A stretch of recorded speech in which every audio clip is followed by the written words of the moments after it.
안녕하세요. 까막눈입니다. 6,500만 년 전 지구에는 약 1,000종 이상의 공룡이 살고 있었습니다. 그들은 지구를 지배하고 있었죠. 공룡은 다양한 크기와 형태로 존재했으며 육식 공룡과 초식 공룡, 두 발로 걷는 공룡과 네 발로 걷는 공룡 등 여러 가지 종류가 살고 있었습니다. 그리고 그들은 약 1억 6천만 년이라는 오랜 기간 동안 지구에 존재했습니다. 그렇게 오랫동안 지구를 지배했었던 공룡이라는 동물종은 왜 갑자기 지구에서 사라졌을까요? 도대체 과거 지구에는 어떤 일이 있었길래 그렇게 오랫동안 지구를 지배했었던 공룡들이 갑자기 자취를 감추게 된 것일까요? 이번 영상에서는 공룡들이 사라지게 된 원인에 대해서 과학자들이 밝혀낸 가장 유력한 이론에 대해 살펴보겠습니다. 구독과 좋아요, 알탁당. 1950년대 초 유진 슈메이커라는 젊은 지질학자는 애리조나주의 메테오르 크레이터를 방문하게 되었습니다. 그곳에서 비정상적으로 고운 실리카와 자철광 가루를 비롯한 엄청나게 다양한 물질들이 발견되면서 메테오르 크레이터가 운석 충돌로 생성되었을 가능성이 높다고 생각하게 되었습니다. 흥미를 느낀 그는 네 태양계를 체계적으로 살펴보기 시작했고 누구도 상상하지 못했던 엄청난 위험이 존재한다는 사실을 밝혀냈습니다. 소행성은 화성과 목성 사이에서 느슨하게 띠를 이루며 공전하고 있는 암석 덩어리들입니다.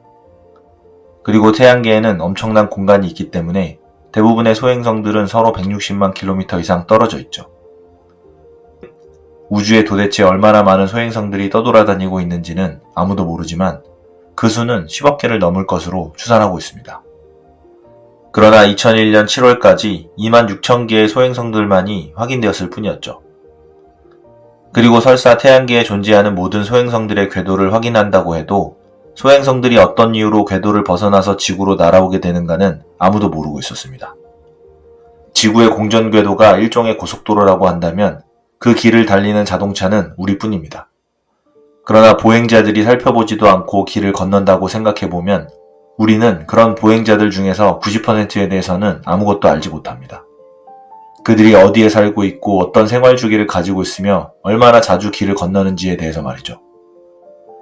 우리가 알고 있는 것은 그런 보행자들이 시속 10만 킬로미터의 속도로 달리고 있는 우리 앞에서 알 수 없는 빈도로 길을 건너다니고 있다는 사실 뿐입니다. 다시 말해서 멀리서 반짝이는 수천 개의 별이 아니라 가까이에서 아무렇게나 움직이는 소행성들이 엄청나게 많다는 뜻입니다. 달에 만들어진 크레이터를 근거로 추정한 것에 불과하기는 하지만 우리의 궤도를 정기적으로 가로지르는 소행성들 중에서 우리의 문명 전부를 폐허로 만들 수 있는 소행성만 하더라도 대략 2,000개는 될 것으로 생각됩니다.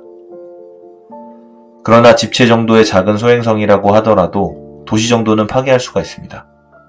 비교적 작은 소행성들 중에서 지구의 궤도를 가로지르는 소행성의 수는 수십만에서 수백만 개가 될 것이 분명하고 그것들을 모두 추적하는 일은 도저히 불가능할 것입니다.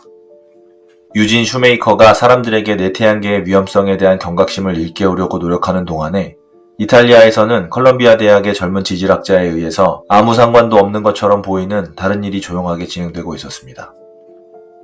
1970년대 초에 움브리아 지역의 구비오라는 산골 마을 부근에 있는 보타치오네 계곡이라는 멋진 협곡에서 탐사를 하던 월터 엘버레즈는 고대의 백악기와 제3기의 석회층 사이에 있는 붉은색의 얇은 점토층에 관심을 가지게 되었습니다.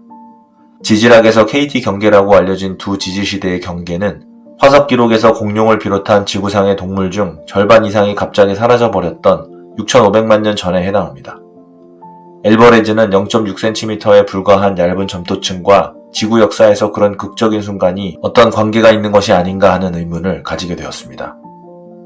당시 공룡의 멸종에 대한 일반적인 생각은 찰스 라이엘이 주장했던 것처럼 수백만 년에 걸쳐 서서히 멸종되었다라는 것이었습니다. 그러나 얇은 점토층은 어떤 갑작스러운 일이 있었다는 사실을 분명하게 암시하고 있었습니다.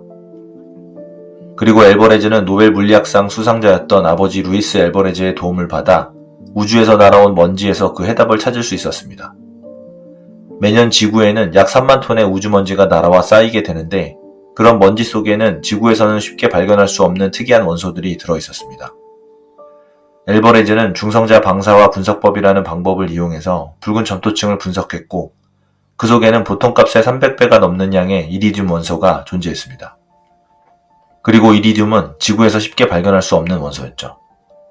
붉은 점토층 안에서 이리듐의 양이 그렇게 급격하게 상승했다는 것은 무엇인가 엄청나고 갑작스럽고 어쩌면 재앙에 가까운 일이 있었음을 뜻하는 것이었습니다. 오랜 심사숙고 끝에 앨버레즈는 지구의 운석이나 해성이 충돌했다는 것이 가장 가능성이 높은 설명이라는 결론을 얻었습니다. 적어도 그들에게는 그렇게 보였습니다. 앨버레즈 부자의 이론을 가장 확실하게 밝혀줄 증거는 충돌 현장이었지만 그들은 그런 장소를 확인하지는 못하고 있었습니다. 그리고 1991년 애리조나 대학의 앨런 힐데브란트는 뉴 올리언스주 남쪽으로 1000km 정도 떨어진 멕시코 유카탄 반도의 치쿠루비라는 곳을 발견하게 되었습니다. 그곳에는 생성 원인을 알 수 없는 지름이 190km이고 깊이가 50km나 되는 거대한 구덩이가 있었습니다. 그곳을 찾아간 힐데브란트는 곧바로 그곳이 크레이터라는 것을 알아차렸습니다. 그곳은 바로 앨버레즈 부자가 찾고 있던 그 충돌 현장이었습니다. 치쿠룹 크레이터는 직경이 10에서 15km 정도 되는 소행성에 의해 만들어졌으며 이 충돌로 인해 기후변화가 일어나 당시 지구상의 종의 약 75%가 멸종한 것이라고 밝혀졌습니다. 그러나 많은 사람들은 충돌에 의해 생길 수 있는 일을 확실하게 이해하지 못하고 있었습니다. 지름이 10km에 불과한 덩어리가 어떻게 지름이 13,000km나 되는 지구에 그렇게 엄청난 혼란을 가져올 수 있단 말인가 라고 의심했던 것이죠. 그 후 슈메이커와 레비가 목성을 향해 날아가고 있던 혜성을 발견함으로써 그런 이론을 자연스럽게 시험해 볼 수 있게 되었습니다. 1994년 7월 16일에 시작된 혜성과 목성의 충돌은 일주일 동안 계속되었고 혜성과 목성은 지구에 존재하는 모든 핵무기를 합친 것의 75배나 되는 600만 메가톤 정도의 힘으로 충돌했습니다. 그것은 작은 산 정도의 크기에 불과했으나 목성 표면에 지구 정도 크기의 상처를 남겼습니다. 이로써 KT 경계라고 알려진 두 지지시대 사이에 발생했던 동물종의 멸종 원인이 소행성이나 해성 충돌이었다라는 앨버레즈 부자의 주장은 사람들이 만족할 수 있을 정도로 확실해졌습니다. 그리고 오늘날 과학자들은 충돌 현장을 측정해서 어느 정도의 에너지가 방출되었는가를 알아낼 수 있게 되었습니다. 그런 자료를 근거로 오늘날 지구에 그런 일이 일어난다면 어떻게 될 것인가도 짐작할 수 있게 되었습니다. 우주적인 속도로 날아오는 소행성이나 해성이 지구 대기권에 진입하면 그 속도가 너무 빨라서 그 앞쪽에 있는 공기가 비켜날 틈이 없기 때문에 자전거 펌프 속에서처럼 압축이 됩니다. 그런 펌프를 써본 사람들은 누구나 알고 있는 것처럼 공기가 압축되면 곧바로 뜨거워집니다. 그래서 대기에 진입한 소행성의 앞쪽에 있는 공기의 온도는 태양 표면 온도의 10배에 가까운 6만 K까지 올라가고 운석이 지나가는 길에 있는 사람, 집, 공장, 자동차를 비롯한 모든 것은 순간적으로 사라져버릴 것입니다. 대기권에 진입한 운석은 1초 이내에 지표면과 충돌합니다. 운석 자체는 순간적으로 기화해버리지만 그 충격으로 수천 세제곱킬로미터의 돌이나 흙과 함께 엄청날 정도로 뜨겁게 가열된 가스가 바깥쪽으로 분출됩니다. 충돌 현장에서 240km 이내에서는 진입 당시의 열로부터 살아남은 모든 생물들이 이제는 그런 폭발에 의해서 죽게 됩니다.